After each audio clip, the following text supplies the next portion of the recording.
Today's scripture will make a difference for you if you care about reaching people who are far away. In this video, we're going to see how God chooses to reach other people groups. Welcome to today's scripture that makes a difference. If you're like most people who appreciate some help seeing how the Bible makes life better today, you're in the right place. I'm Pastor Mike, and this is my study. This is where I prepare teaching and sermons because I'm a preacher and Bible teacher. Over the last 20 years, I have taught in 4 different states and in cities ranging from 100 people to 250,000. And I've come to believe that all Scripture makes a difference, no matter who you are or where you live. And I love to help people see how. And that's why this channel is called Scripture That Makes a Difference, because all the videos on this channel aim to show how each passage makes a difference today.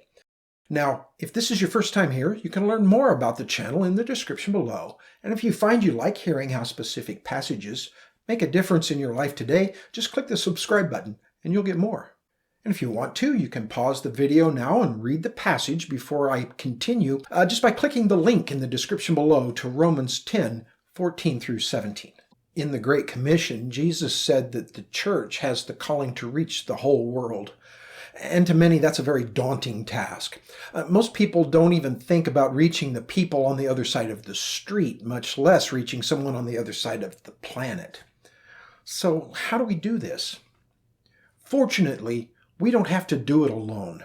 In the passage we're looking at today, Romans 10:14 through 17, Paul is facing that very real problem. How do we reach people far away from us? And he's telling us how they have to respond to the gospel, and they can't without hearing the gospel. And so someone must preach the gospel. So if someone on the other side of the world must hear the preaching of the gospel, then someone must be sent. Because faith can only come by hearing, and hearing has to come through the word of Christ.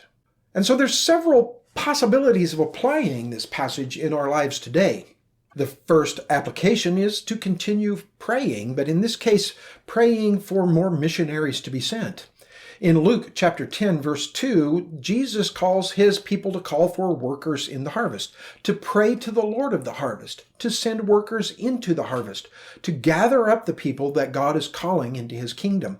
So several of my friends and I have set a timer on our cell phone for 10:02 to remind us to pray for workers to go into the harvest. In the churches, we can also continue to invite missionaries to events at our church so that people can see the value of the missionaries' work and perhaps be called by the Spirit. But we also encourage graduates to consider applying their trades, whatever that might be, in the mission field. Missionaries need accountants, and missionaries need groundskeepers, and missionaries need plumbers, and all of these trades can be applied overseas while helping the mission to reach people for Jesus Christ.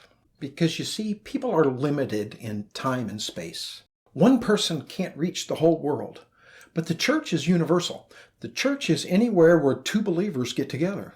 And by sending, we, the church, can reach the whole world. And if we do, we just might see the church established in all people groups across our globe. And any text that expands the church to the whole world is Scripture that makes a difference. So have you ever thought of being a foreign missionary? Why did you go? Or what was it that stopped you from going? Put that in the comments down below and let's start a conversation. And please leave other comments and questions there as well. I'd love to hear your thoughts. I promise to respond just as soon as I get the chance. And you can make suggestions for future topics too. And if you've gained any value by watching this video, please click that thumbs up button. And if you like hearing how specific passages can make a difference today, click the subscribe button and click the bell so that you're the first to know when I release new episodes. And please help us get this difference-making message of the Scripture to others by sharing this on your favorite social media. And if you live anywhere near Enid, Oklahoma, or are visiting sometime, please come by and check out our church. Our address is on our Facebook page and our services are at 10 o'clock. I hope we get to meet together soon. And until next time, to reach those who are far away, we have to send some far away.